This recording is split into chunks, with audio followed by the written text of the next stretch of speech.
Notice அனுப்பணும், notice அனுப்புறதுல receive பண்ணணும், receive பண்ணி 15 நாளுக்குள்ள பணம் செலுத்த தவறணும். ஸோ இந்த 15 நாளுக்குள்ள பணம் கொடுக்கல அப்படின்னு சொன்னா அதுக்கு நம்ம கேஸ் போடணும். இப்போ அடுத்த கொஸ்டின், கேஸ் எப்போ போடணும் அப்படின்னு பார்த்தீங்கன்னா, என்னைக்கு அதாவது 15 நாள் கொடுக்குறோம், 15 நாள் முடியுதோ, அதாவது இன்னைக்கு 1ஆம் தேதி அவன் ரிசீவ் பண்றான்னா 15 நாள், 15ஆம் தேதிக்குள்ள பணம் கொடுக்கணும்.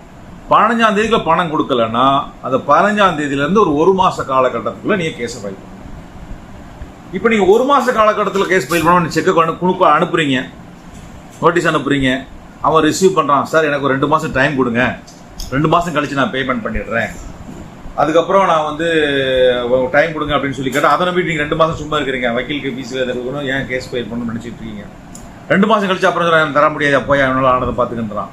இப்போ நீங்கள் வக்கீல்கிட்ட கொடுத்து கேஸ் ஃபைல் 138 கேஸ் ஃபைல் பண்ண முடியுமா அப்படின்னு சொன்னால் பண்ண முடியாது.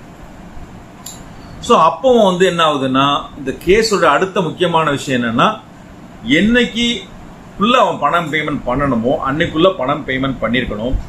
அதை தவறும் பட்சத்தில் அதிலிருந்து 1 மாத காலகட்டத்துக்குள் கேஸை ஃபைல் பண்ணணும். அப்போதான் அது 188 அஃபென்ஸ் மேடணும்.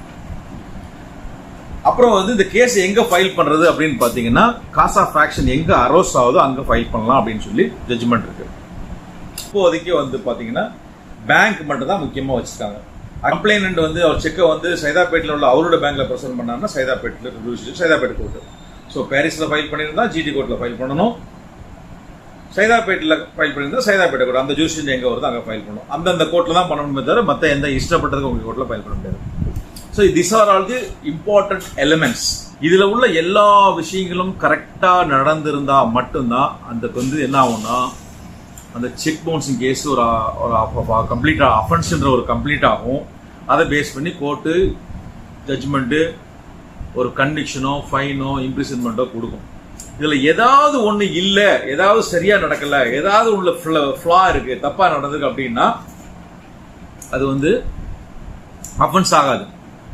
உதாரணத்துக்கு சொல்லணும்னு வச்சுங்களேன், ஒரு மனுஷனுக்கு தலை காலு கை கால் எல்லாம் இருந்தா அவனை மனுஷன்றோம். இப்ப தலை மட்டும் இல்லைன்னு என்ன பண்ணுவோம், அவன் என்ன சொல்லுவோம், நம்ம அவனை முண்டோமோ. இப்போ உயிர் இல்லைன்னு என்ன சொல்லுவோம், பெணோமோ.